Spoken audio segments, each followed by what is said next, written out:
तकरीबन 4 अरब साल पहले ये था हमारा ग्रह। कॉस्मिक कैलेंडर पर तारीख थी 21 सितंबर। तब शायद जीवन शुरू हुआ था।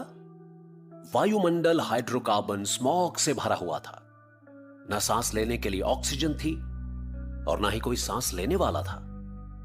समुद्र की तली में उम्मीद की एक छोटी किरण दिखने के 1 अरब साल बाद पूरी दुनिया में ही जीवन दिखाई देने लगा। इसका श्रेय जाता है एक ऐसे जीव को जिसका वजूद आज भी खत्म नहीं हुआ है और उसका नाम है सायानोबैक्टीरिया। अगर सायानोबैक्टीरिया को 2 अरब 70 करोड़ साल मिल जाएं, तो ये कहीं भी पनप सकता है।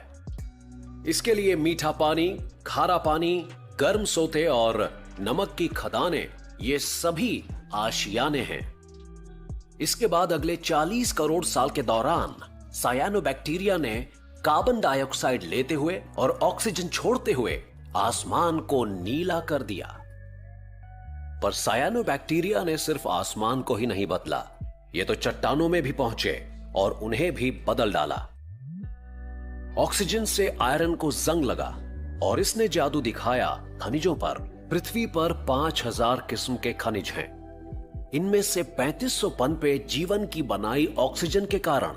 सायानोबैक्टीरिया इस ग्रह पर सबसे दमदार जीव थे। तो ये जहां गए, इन्होंने आतंक मचाते हुए लैंडस्केप, पानी और आसमान को बदल डाला। ये सब हुआ 2 अरब 30 करोड़ साल पहले, या कॉस्मिक कैलेंडर के हिसाब से अक्टूबर के अंत में। पर इस ग्रह पर सायानोबैक्टीरिया के साथ साथ और जीव भी आ गए थे। वो थे एनारोब्स, जो सायानोबैक्टीरिया द्वारा पृथ्वी और ऑक्सीजन को प्रदूषित करने से पहले दमदार बन चुके थे। एनारोब्स के लिए ऑक्सीजन जहर था, पर सायानोबैक्टीरिया वायुमंडल को ऑक्सीजन से भरे जा रहे थे। एनारोब्स और पृथ्वी पर मौजूद सभी जीवों के लिए यह ऑक्सीजन वाला महाविनाश काल था। एनारोब्स में से वही बच पाए जो समुद्र की तली में चले गए थे, तलछट के अंदर, जहां ऑक्सीजन उन तक नहीं पहुंच पाई थी। सायानोबैक्टीरिया ने ऑक्सीजन पंप करने वाली मशीन की भूमिका निभाई। उनका तेज काम जारी रहा और 40 करोड़ साल बाद उन्होंने हमारे ग्रह में एक और बड़ा बदलाव किया।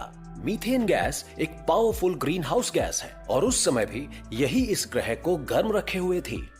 एक बार फिर से जीवन से पैदा ऑक्सीजन ने सब कुछ हिलाकर रख दिया। इसने मीथेन को हजम करके कार्बन डाइऑक्साइड बनाई, जो इतनी दमदार ग्रीन हाउस गैस नहीं थी। ये पृथ्वी के वायुमंडल में हीट को इतनी खूबी से नहीं पकड़ती थी। तो पृथ्वी का तापमान धीरे धीरे गिरने लगा। मरे हुए बैक्टीरिया के कारण पूरे ग्रह पर ही कार्बन डाइऑक्साइड फैल गई।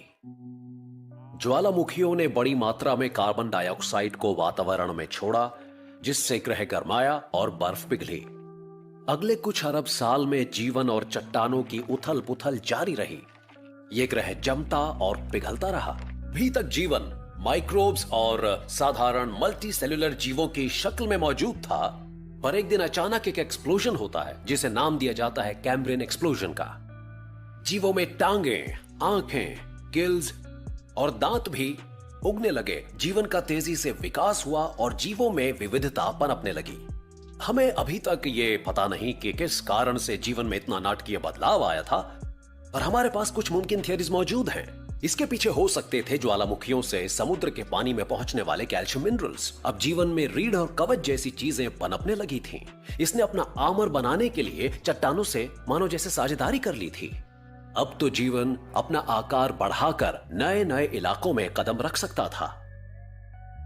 हो सकता है कि उसे सायानोबैक्टीरिया की बनाई कैनपी से बचाव हासिल हो गया हो।